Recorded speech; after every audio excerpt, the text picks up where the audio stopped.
Ini sedikit kita sajikan informasi scoring instrumen survei lapangan beasiswa KIP Kuliah Universitas Negeri Surabaya tahun 2022. Kenapa kita share di tahun 2024 dan belum pernah kita rilis? Kita dapat pertama kali itu tahun 2022 informasi ini dan mungkin sudah banyak beredar di grup-grup, tetapi kita tidak membahasnya karena agak sensitif juga kalau kita bicara berkaitan dengan bagaimana scoring KIP kuliah, bagaimana penilaian dalam proses seleksi KIP kuliah di kampus kalian. Ini hanya sebagai sampel dan juga sebagai gambaran gitu ya.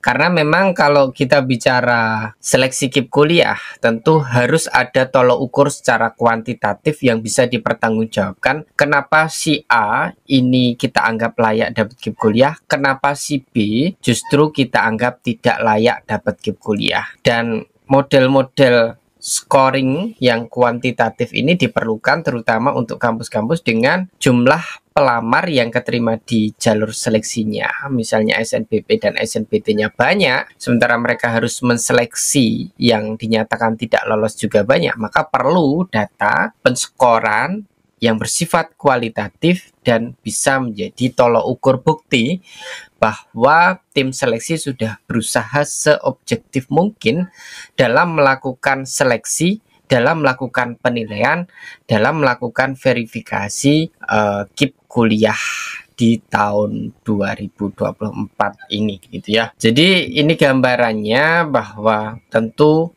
KIP sewaktu SMA punya skor yang cukup tinggi. Teman-teman yang punya KIP, KKS, dan PKH itu dapat skor 100 ya dalam komponen KIP, kepemilikan kartu bantuan sosial, yang menunjukkan atau menguatkan bahwa memang kalian berasal dari kategori ekonomi tidak mampu. Sedangkan yang tidak mempunyai KIP, KKS, PKH, skornya 0. Ini menunjukkan bahwa yang punya kartu KIP, KKS, PKH jadi kelas prioritas penerima KIP kuliah di Universitas Negeri Surabaya. Kemudian status orang tua ya. Ketika statusnya yatim piatu dapat skor 100, ketika ayah atau ibu sakit keras tidak bekerja dapat skor 75 gitu ya. Maksudnya sakit keras ini seperti apa? Kenapa yang tanpa ayah itu skornya 50, kenapa kok tanpa ibu skornya 50, sedangkan yang 75 ini yang ayah atau ibunya sakit keras? Karena ketika salah satu sakit keras, maka fokus tanggung jawab keluarga, pencari nafkah, itu terbebani juga karena ada anggota keluarga yang sakit, tentu ada pembiayaan lain-lain yang perlu dikeluarkan untuk pengobatan, dan biasanya kadang kalau pengobatannya intensif di rumah sakit, tentu tidak hanya di rumah sakit lah, pengobatan alternatif pun kalau pengobatannya kontinu itu membutuhkan tambahan biaya yang cukup lumayan juga gitu. Lalu lanjut scoring penghasilan orang tua. Kalau penghasilannya di bawah 1 juta itu 100 poinnya, kurang dari 1,5 juta, 1 juta sampai 1,5 juta scoringnya 75, kurang dari 2,5 juta scoringnya 50, kemudian kurang dari 4 juta scoringnya 25. Kalau gajinya di atas 4 juta tentu tidak masuk kategori kuliah harusnya gitu ya, tapi ini masih scoring 0, mungkin masih dipertimbangkan ketika gaji lebih dari 4 juta, tetapi jumlah anggota keluarga mungkin lebih dari berapa ya, lebih dari 8 mungkin ya. Kemudian variabel pekerjaan orang tua. Kedua orang tua tidak bekerja, poin 100. Kalau buruh tani, buruh bangunan, buruh angkut, buruh harian lepas, buruh cuci, buruh rumah, pedagang keliling, penjual makanan keliling, tukang becak, ojek, itu skornya 75. Kemudian wirausaha kecil, kios sewa, petani sawah sendiri maksimal 1 hektar, pedagang di pasar, kios sewa, ojek online atau mobil, itu skornya 50. Maksudnya gimana? Ojek online mobil itu punya mobil atau gimana? Mungkin ya kayak Bluebird gitu ya. Lalu buruh pabrik, pensiunan masih boleh ya. Wirausaha besar, memiliki kios sendiri, pedagang ya, itu skornya 25. Pegawai BUMN, PNS semua golongan, skornya 0. Ini kan nggak masuk kategori kan ya, nggak bisa KIP kuliah ini kan. Kemudian beban listrik, kalau KW-nya 0 sampai 450, itu skornya 100, bebannya 900, skor 75, beban 1300, skornya 50, beban 2225, kalau lebih dari 2200 berarti bukan sasaran KIP kuliah. Tanggungan keluarga ini dihitung anaknya ya, 5 anak 100, 4 sampai 5 anak 75, 3 anak 50, 1 sampai 2 anak 25. Kemudian status rumah menumpang 100, menumpang itu berarti nggak punya rumah gitu ya.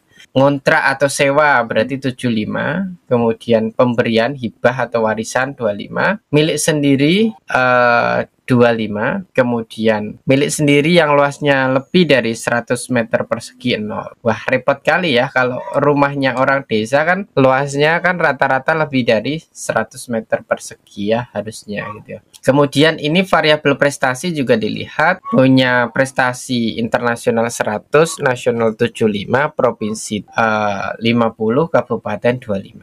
Ini gambaran variabel seleksinya ya. Ini nanti bisa di scoring, kemudian di rata-rata, kemudian diperingkatkan gitu.